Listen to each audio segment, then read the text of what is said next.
দর্শক, জানিয়ে দেব আমাদের হাতে থাকা সর্বশেষ আপডেট বাংলা খবর। চ্যানেলটি সাবস্ক্রাইব করে আমাদের সাথেই থাকুন। জুলাই সনদ চূড়ান্ত হচ্ছে, আইনি ভিত্তি নিয়ে কী ভাবছে দলগুলো? জাতীয় ঐকমত্য কমিশনের দ্বিতীয় ধাপের আলোচনা গত বৃহস্পতিবার শেষ হয়েছে।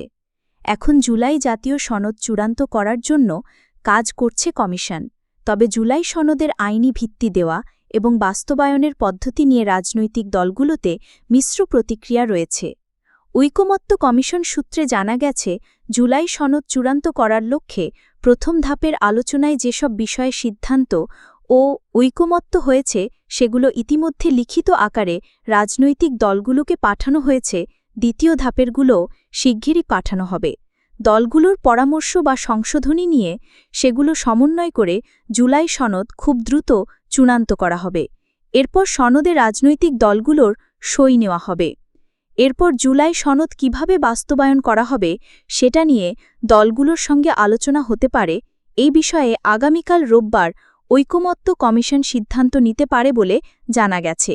ঐকমত্য কমিশনের আলোচনা শেষে বৃহস্পতিবার কমিশনের সহসভাপতি অধ্যাপক আলী রিয়াজ বলেছেন, আগামী কয়েকদিনের মধ্যে জুলাই জাতীয় সনদের একটি পূর্ণাঙ্গ রূপ দেওয়া হবে। এরপর তা দলগুলোকে দেওয়া হবে। তার ভিত্তিতে জাতীয় সনদ স্বাক্ষরের ক্ষেত্রে অগ্রসর হওয়া সম্ভব হবে।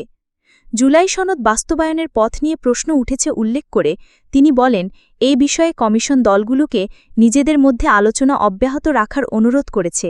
এই ক্ষেত্রে কমিশন অনুঘটকের দায়িত্ব পালন করবে। এর বাইরেও যতটুকু প্রয়োজন সবাইকে সমন্বিত করে বাস্তবায়ন পদ্ধতি নিয়ে আলাপ আলোচনা হবে। তার আগে জাতীয় সনদকে পূর্ণাঙ্গ রূপ দেওয়া দরকার। আগামী কয়েকদিন কমিশন সে কাজ করবে। তারপর বাস্তবায়নের পথ নিয়ে আলোচনার সূত্রপাত হতে পারে। দলগুলোর প্রতিক্রিয়া। জুলাই জাতীয় সনদ খুব দ্রুতই হবে বলে আশাবাদী বিএনপি স্থায়ী কমিটির সদস্য সালাহুদ্দিন আহমদ। তিনি প্রথম আলোকে বলেন, এটি যখনই চূড়ান্ত হয়ে আমাদের কাছে আসবে আমরা স্বাক্ষর করব। এই সনদ যেন বাস্তবায়িত হয় সেই জন্য আমরা জাতির কাছে প্রতিশ্রুতিবদ্ধ। জাতীয় ঐকমত্য কমিশনের সংলাপে সালাহুদ্দিন আহমদ বিএনপি এর প্রতিনিধিত্ব করেন। তিনি গতকাল শুক্রবার চট্টগ্রামের এক কর্মসূচিতেও জুলাই সনদ নিয়ে কথা বলেন। জুলাই সনদ কিভাবে বাস্তবায়িত হবে সে বিষয়ে সেখানে তিনি সাংবাদিকদের বলেন, জুলাই সনদে যেসব সুপারিশ থাকবে সেগুলো 2 বছরের মধ্যে বাস্তবায়ন করবে বলে সব রাজনৈতিক দল প্রতিশ্রুতি দিয়েছে।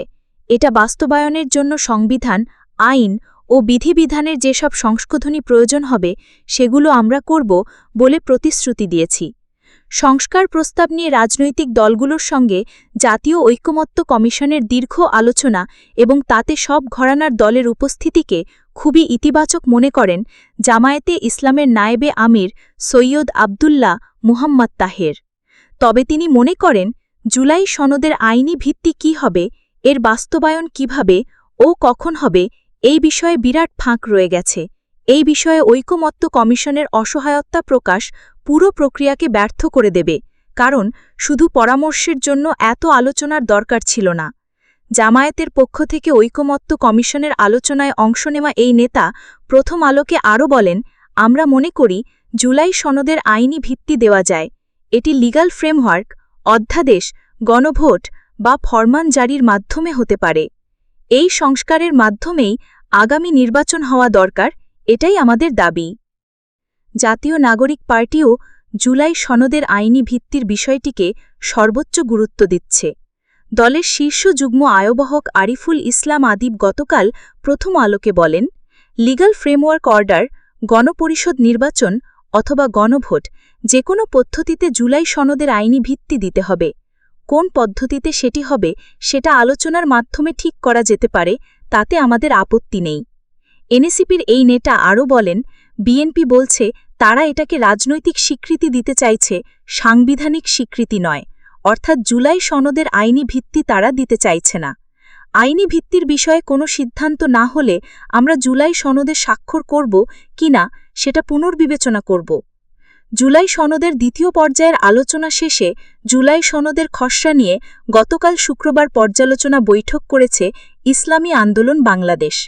দলের মহাসচিব মাওলানা ইউনুস আহমদের সভাপতিত্বে বৈঠকে সংসদের নিম্নকক্ষে সংখ্যানুপাতিক প্রতিনিধিত্ব PR এর বিষয়টি ঐকমত্য কমিশনের আলোচনার এজেন্ডায় না রাখায় নিন্দা জানানো হয়। বিভিন্ন ক্ষেত্রে সংস্কারের লক্ষ্যে অন্তর্বর্তী সরকার গঠিত কমিশনগুলোর মধ্যে 6টি কমিশনের 166টি গুরুত্বপূর্ণ সুপারিশ নিয়ে রাজনৈতিক দলগুলোর সঙ্গে আলোচনা করে ঐকমত্য কমিশন। প্রথম পর্বে 20 মার্চ 19 মে দলগুলোর সঙ্গে পৃথকভাবে আলোচনা করে কমিশন। প্রথম পর্বে ঐকমত্য হয়নি এমন 20টির মতো মৌলিক সংস্কার প্রস্তাব নিয়ে গত 3 জুন থেকে সব দলকে একসঙ্গে নিয়ে বিষয়ভিত্তিক আলোচনা শুরু করে ঐকমত্য কমিশন, যা গত বৃহস্পতিবার শেষ হয়েছে। 23 দিনের বিষয়ভিত্তিক আলোচনায় মৌলিক সংস্কারের 19টি প্রস্তাবে ঐকমত্য ও সিদ্ধান্ত হয়। এর মধ্যে 8টি বিষয়ে সব দল একমত হয়েছে, বাকি 12টিতে বিভিন্ন দলের ভিন্ন মত বা মন্তব্য সহ সিদ্ধান্ত হয়েছে। ভুত্তরি হুল্লো কি বিভিন্ন দলের ভিন্ন মত বা মন্তব্য সহ সিদ্ধান্ত হয়েছে। গীতিটা এ উগা উগা ভুত্তরি হুল্লো কিটিটা এ উগা উগা। এদিকে আগামীকাল শহীদ মিনারে নতুন বাংলাদেশের ইশতেহার ঘোষণা হবে এনসিপি। জাতীয় নাগরিক পার্টি এনসিপি নতুন বাংলাদেশের ইশতেহার ঘোষণা দেবার কথা জানিয়েছে। দলটির পক্ষ থেকে বলা হয়েছে, আগামীকাল রোববার 3 আগস্ট ঢাকায় কেন্দ্রীয় শহীদ মিনারে এ ঘোষণা দেওয়া হবে। আজ শনিবার সকাল 9:30টার পর এনসিপির ভেরিফাইড ফেসবুক অ্যাকাউন্টে পোস্ট দিয়ে এ কথা জানানো হয়। নতুন বাংলাদেশের ইশতেহার ঘোষণার অনুষ্ঠানে সবাইকে আমন্ত্রণ জানিয়েছে এনসিপি। দলটির প্রত্যাশা, ইতিহাসের এই সন্ধিক্ষণে সবার সঙ্গে দেখা হবে। এর আগে গত বুধবার বিকেলে নরসিংদী শহরের পৌরসভার সামনে আয়োজিত পথসভায় এনসিপির আহ্বায়ক নাহিদ ইসলাম বলেন, 3 আগস্ট ঢাকার কেন্দ্রীয় শহীদ মিনারে নতুন বাংলাদেশের ইশতেহার ঘোষণা দেওয়া হবে। সেদিন সবাইকে শহীদ মিনারে যোগদানের আমন্ত্রণ জানিয়ে নাহিদ ইসলাম আরও বলেন, আপনারা সেদিন সঙ্গে থাকলে সব দাবি আমরা আদায় করে ছাড়ব। আগামীকাল রোববার ঢাকায় কেন্দ্রীয় শহীদ মিনারে এনসিপির সমাবেশ হওয়ার কথা রয়েছে। সবশেষ জানিয়ে দেব, মাঠে শক্তি দেখাবে এনসিপি ছাত্রদল। কাল সমাবেশের নগরী হবে ঢাকা। আগামীকাল সমাবেশের নগরীতে পরিণত হবে ঢাকা। এদিন রাজধানীর মূল প্রাণকেন্দ্র শাহবাগে ছাত্র সমাবেশ ডেকেছে জাতীয়তাবাদী ছাত্রদল।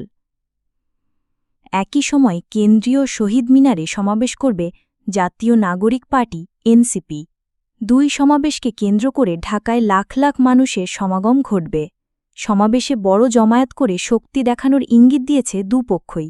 ইতিমধ্যে সমাবেশকে সামনে রেখে সারা দেশের নেতাকর্মীদের রাজধানীতে আসার নির্দেশনা দিয়েছে কেন্দ্রীয় ছাত্রদল। সেখানে জুলাই গণ অভ্যুত্থানে ছাত্রদলের ভূমিকা, তরুণদের কর্মসংস্থান এবং শিক্ষার্থীদের মানব সম্পদ হিসেবে গড়ে তোলার বার্তা দেবে সংগঠনটি। ওদিকে সমাবেশ থেকে নতুন বাংলাদেশের ইশতেহার ঘোষণা করবে এনসিপি। ছাত্রদলের সংশ্লিষ্ট সূত্র জানিয়েছে, জুলাই অগাস্ট গণ অভ্যুত্থানে আওয়ামী লীগ সরকারের পতনের পর উদ্ভূত পরিস্থিতিতে মাঠ দখল রাখতে চাইছে বিএনপি। ছাত্রদলের সমাবেশে লাখ লাখ নেতাকর্মীদের জমায়েত করে সেই শক্তি প্রদর্শন করতে চাচ্ছে দলটি। প্রতিনিয়তই জেলা, থানা, ওয়ার্ড এবং মহানগর নেতাকর্মীদের সঙ্গে চলছে বৈঠক। ইতিমধ্যে সারা দেশে নেতাকর্মীদের ঢাকায় সমাবেশে অংশ নেয়ার জন্য বিভিন্ন দিক নির্দেশনা দেওয়া হয়েছে কেন্দ্রীয় ছাত্রদল। সংগঠনের শক্তির বিশেষ বার্তা দিতে চায় ছাত্রদল। এরই মধ্যে এ কর্মসূচি পালনে দলের সর্বস্তরের নেতাকর্মীকে নির্দেশ দিয়েছেন বিএনপির হাইকমান্ড। সমাবেশকে সামনে রেখে গত বুধবার ছাত্রদলের কেন্দ্রীয় নেতাদের সঙ্গে ভার্চুয়ালি বৈঠক করেছেন বিএনপির ভারপ্রাপ্ত চেয়ারম্যান তারেক রহমান। এতে সমাবেশ সফল করার জন্য বিভিন্ন দিক নির্দেশনা দেন বিএনপির ভারপ্রাপ্ত চেয়ারম্যান। একই সঙ্গে সারা দেশের নেতাকর্মীদের খোঁজ খবর নেন তারেক রহমান। সূত্র জানায়, স্মরণকালে সবচেয়ে বড় ছাত্র সমাবেশ করতে উদ্যোগ নিয়েছে ছাত্রদল। এজন্য জেলা, মহানগর সহ বিভিন্ন গুরুত্বপূর্ণ শিক্ষা প্রতিষ্ঠান কেন্দ্রিক গঠন করা হয়েছে প্রায় 90টি সাংগঠনিক টিম। সারা দেশ থেকে নেতাকর্মীদের সমাগম ঘটিয়ে বড় শোডাউন করার পরিকল্পনা করছেন ছাত্রদলের কেন্দ্রীয় নেতারা। ছাত্রদলের সাধারণ সম্পাদক নাসির উদ্দিন নাসির মানবজমিনকে বলেন, সমাবেশে প্রস্তুতি নিচ্ছি আমরা। এটি ছাত্রদলের ইতিহাসে সর্ববৃহৎ সমাবেশ হবে। সারা দেশের কয়েক লাখ নেতাকর্মী এই সমাবেশে যোগ দেবে। ইতিমধ্যে কেন্দ্র থেকে সারা দেশের নেতাকর্মীদের বিভিন্ন দিক নির্দেশনা দেয়া হয়েছে। আগামীকাল রোববার বেলা 2টায় শাহবাগে ছাত্রদলের উদ্যোগে জুলাই-অগাস্টের ঐতিহাসিক গণ-অভ্যুত্থানের বর্ষপূর্তিতে ছাত্র সমাবেশ অনুষ্ঠিত হবে। এতে লন্ডন থেকে ভার্চুয়ালি যুক্ত হয়ে প্রধান অতিথি হিসেবে বক্তব্য রাখবেন বিএনপির ভারপ্রাপ্ত চেয়ারম্যান তারেক রহমান। বিশেষ অতিথি হিসেবে বিএনপি মহাসচিব মির্জা ফখরুল আলমগীর উপস্থিত থাকবেন। এছাড়া সাবেক ছাত্রনেতারাও এই সমাবেশে অংশ নেবেন। একই সময় দুই জায়গায় সমাবেশকে ঘিরে রাজনৈতিক মহলে উত্তেজনা তৈরি হয়েছে। সমাবেশকে কেন্দ্র করে অনাকাঙ্ক্ষিত কোনো ঘটনা ঘটতে পারে বলেও রাজনৈতিক মহলে গুঞ্জন রয়েছে। সমাবেশে যাতে কোনো অনাকাঙ্ক্ষিত ঘটনা না ঘটে এজন্য ছাত্রদল 6টি নির্দেশনা দিয়েছে নেতাকর্মীদের। সেগুলো হল, ছাত্র সমাবেশে কোনো ধরনের ব্যানার, ফেস্টুন, প্লাকার্ড নিয়ে আসা যাবে না।